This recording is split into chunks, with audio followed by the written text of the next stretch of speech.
ఓడలేదు, పేద వర్గాలకు నష్టం చేసే పనులు కాంగ్రెస్ ప్రభుత్వం చేయలేదని చాలా స్పష్టం. రైట్ అండి. ఓకే, వెంకటేశ్వర గారు, తెలంగాణలో గత దశాబ్ద కాలంగా అంటే బీఆర్ఎస్ హయాంలో మీరు అధికారంలో ఉన్న రోజుల్లో అన్నేళ్లలో మొత్తము చెరువులు, కుంటలు, సికం భూములు, ఎఫ్టీఎల్, బఫర్ జోన్లు అన్నీ కూడా అన్యాక్రాంతం అయిపోయాయి. పెద్ద పెద్ద రియల్ ఎస్టేట్ వెంచర్లు వెలిసాయి.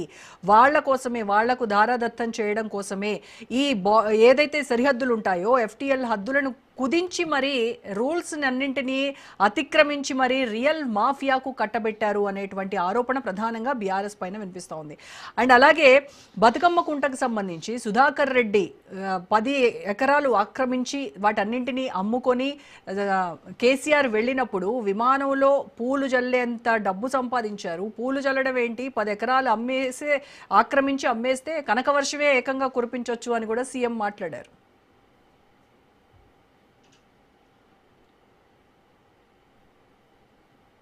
వెంకటేశ్వర్లు గారు మేడం వినిపిస్తుంది ఎస్ వినిపిస్తుంది madam. Good evening Raj news and తోటి మిత్రులందరికీ.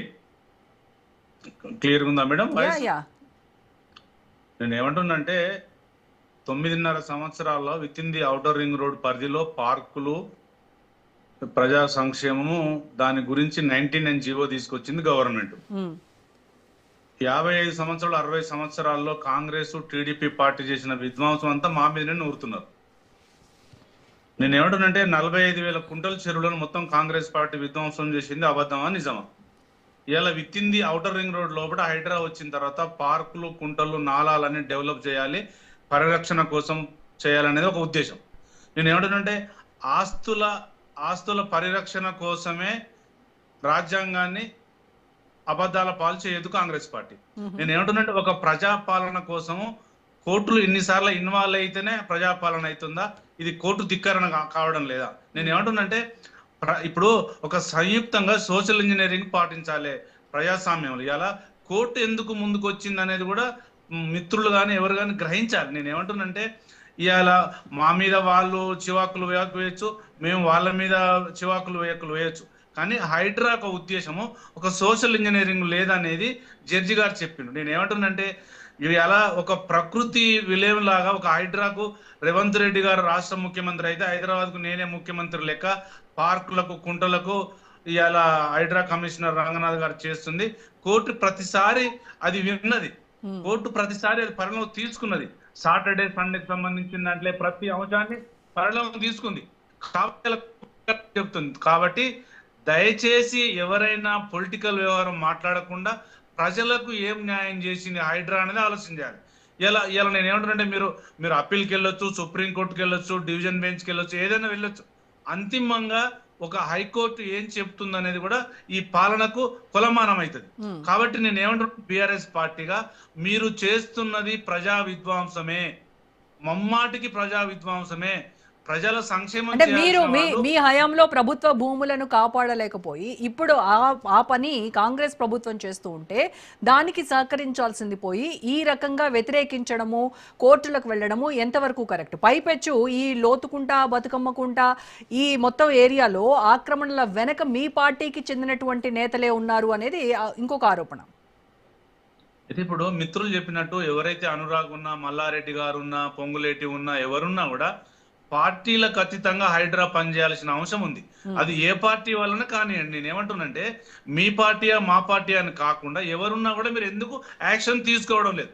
కోర్టు పరిధిలోకి వెళ్తే కోర్టు పక్కన పెట్టేసి మిగతా కోర్టులు లేని వాటి మీద మీరు ఎందుకు యాక్షన్ తీసుకోవడం లేదు? ఇంకొకటి అంటే పేద ప్రజల మీద తీసుకున్నటువంటి యాక్షన్స్ మిగతా రాజకీయ నాయకుల మీద ఎందుకు తీసుకోవడం లేదు? కోర్టుకు అందరూ ఒకే. ఇలా నేను ఏమన్నా చట్టం అందరికి చుట్టం లాగా ఉండాలి తప్ప వాళ్ళకు వీళ్ళకు వ్యతిరేకంగా ఉండకూడదు కదా. ఇప్పుడు నేనేమో రాజ్యాంగ పరిధిలో 99 జీవో మీద వచ్చినటువంటి కమిషనర్ గారు ఆయన ఇష్టారాజ్యంగా చేస్తుండన్నది హైకోర్టులో అక్షంతలు వేసింది. ఒక్కసారి కాదు, ఇంతకు ముందు వేసింది. నేనేమంటున్నంటే కాంగ్రెస్ ప్రజాపాలనకు కోర్టు యొక్క కొలమానమే ఇలా ప్రజాపాలన. ఎన్నిసార్లు సుప్రీంకోర్టు అక్షంతలు వేసింది, హైకోర్టు అక్షంతలు వేసింది. ఇలా హైడ్రా మీద వేసింది, మూసీ మీద వేసింది, బీసీ కులగణన మీద వేసింది, రైతుల మీద వేసింది, ప్రతి దాని మీద వేసింది కదా. నేను ఏమంటున్నంటే బీఆర్ఎస్ పార్టీలో ఎవరు ఆక్రమించినా, నాలాలు ఆక్రమించినా, కాంగ్రెస్ వాళ్ళు ఆక్రమించినా, బీజేపీ వాళ్ళు ఆక్రమించినా ఇలా ప్రభుత్వంలో మీరే ఉన్నారు కదా, మీరు ఎందుకు యాక్షన్ తీసుకోవడం లేదు? ఓకే, వాళ్ళని ఎందుకు యాక్షన్ తీసుకోవడం లేదనే బదులు మీరే కదా 10 ఏళ్ల పాటు అధికారంలో ఉన్నారు కదా, మీరే కదా 99 జీవోని తీసుకొచ్చేసి ప్రభుత్వ భూములను కాపాడాలనుకున్నది కూడా మీరే కదా. జీవో తీసుకొచ్చింది కాంగ్రెస్ పార్టీ మేడం. ఓకే, అప్పట్లోనే మరి మీరు కూడా చెరువులకి హద్దులు డిజిటలైజ్ చేసి FTL బోర్డులు పెట్టేస్తే ఇవాళ ఈ సమస్య ఉండేది కాదు కదా. కరెక్ట్ చెప్పారు. నేను ఏమంటున్నానంటే మూసీని బాగు చేయాలని మనము 233 STPలు కట్టినాము, దానికి 1600 కోట్లు కేటాయించినాము, 350 కోట్లు ఖర్చు చేసినాము. త్వరగా కాకుండా మెల్లగా పగడ్బందీగా పేదలకు అన్యాయం జరగకుండా నిమ్మలంగా చేయాలనేది బీఆర్ఎస్ పార్టీ ఉద్దేశం. ఓకే, మేము నెగ్లెక్ట్ చేసినాం, చెరువులం కుంటలం మీరు తీసుకున్నప్పుడు, మేము ఓడిపోయినప్పుడు మీరు తీసుకున్నప్పుడు మీరు ఇప్పుడు దాదాపుగా 500 కోట్లు హైడ్రా ఖర్చు చేసిందంటే మీరు 6 కుంటలు చెరువులు బాగు చేసిరని చెప్తారు. అంటే మీ ప్రజాధనం అంతా ఎక్కడ పోతుంది? మేము చేయలేకపోతే మీరు చేస్తారని చెప్పిండ్రు. నేను ఏమంటున్నంటే మేము కుంటలం చెరువులం పట్టించుకోలేదన్నమాట వాస్తవం అనుకుందాం. మీరు పట్టించుకొని ఎంతమంది బీదలను మీరు ఎన్ని కుటుంబాలను నాశనం చేసింది అనేది కోర్టు చెప్తుంది కదా. మేము చేయలేకపోయినాం కాబట్టి ఓడిపోయినాం. మరి మీరు గెలిచిన వాళ్ళు ఎందుకు పేద ప్రజలకు న్యాయం చేయట్లేదు అనేది మీరు చెప్పాలి. నేను ఏమంటున్నంటే 99 మేము జీవో తీసుకొచ్చింది మేం కాదు, హైడ్రా తీసుకొచ్చింది మేం కాదు. ఇలా మేము మూసిని రిపేర్ చేయాల్సిన బాధ్యత బీఆర్ఎస్ పార్టీ మీద ఉండే మేము దానికి ఒక కార్పొరేషన్ వేసినాం, చైర్మన్ వేసినాం, 300 STPలు కట్టినాం. కాంగ్రెస్ పార్టీ వచ్చిన 30 నెలల మూసి మీద ఒక్క STP కూడా కట్టలే. అవి కాంగ్రెస్ పార్టీ ఒక్కటి కూడా చేయలే. బీఆర్ఎస్ పార్టీ ఉన్నప్పుడే 300 STPలు కట్టినాం, సివరేజ్ ప్లాంట్లు కట్టినాం, మేము డబ్బు కేటాయించినాం, దాన్ని ఎలిగేషన్ కూడా చేసినాం. దాన్ని కాకుండా ఇవాళ మూసి మీద ఏం చేసింది కాంగ్రెస్ పార్టీ? హైడ్రా పేరు మీద 20,000 కుటుంబాలు నాశనం అయిపోయినాయి. స్కూలు పోలేక ఎంతమంది విద్యార్థులు ఆగమైన పరిస్థితులు మనకు కనపడ్డాయి. కాబట్టి క్లారిటీగా ఇలా ఆస్తులను కాపాడాల్సినటువంటి కాంగ్రెస్ పార్టీ ఆస్తులను విధ్వంసం చేస్తుంది. ఆస్తుల సంరక్షణ పేరుతో రాజ్యాంగాన్ని కూలదోస్తుంది కాంగ్రెస్ పార్టీ. అది హైకోర్టు చెప్పింది, మేం చెప్పట్లేదు. ఆస్తులను సంరక్షించుకుంటూనే ఉన్నారు, వాళ్ళ ఆస్తులను సంరక్షిస్తున్నారు అనేది కదా. అదే నేను ఏం చెప్తున్నా, కాంగ్రెస్ పార్టీ అయినా బీజేపీ అయినా బీఆర్ఎస్ పార్టీ అయినా మీకు అన్ని హక్కులు ఉన్నాయి, మీరు చేయాల్సింది చేయాలి. చేయకుండా ఏదో ఒకటి చెప్పేసి బీఆర్ఎస్ పార్టీ మీద తోయడం అనేది తప్పు. హైడ్రాకున్న పవర్స్ మీద ఎంతవరకు పవర్స్ ఉన్నాయనేది మీరు కోర్టుకు చెప్పకుండా, ఇంకొకటి కూడా కాంగ్రెస్ పార్టీ వైఫల్యం ఎట్లా కనబడుతుందంటే 1-2 సర్వే నెంబర్లలో ఇలా లోతుకుండకు సంబంధించిందంటే మీరు క్లియర్ గా సర్వే చేయించి కోర్టు ముందు ఎందుకు పెట్టలేకపోయారు?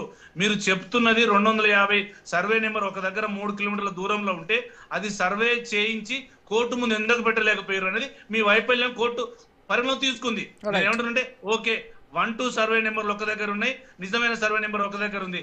అప్పుడు మీరు ఏం చేయాలి? అది చేయాల్సిన బాధ్యత మీ దగ్గర లేదా? మీరు తప్పు చేసిర్రు. అంటే మీ దగ్గర దమ్ము లేదా? మీ దగ్గర సర్వేర్ లేదా? మీ దగ్గర కలెక్టర్ వ్యవస్థ లేదా? MRO వ్యవస్థ లేదా?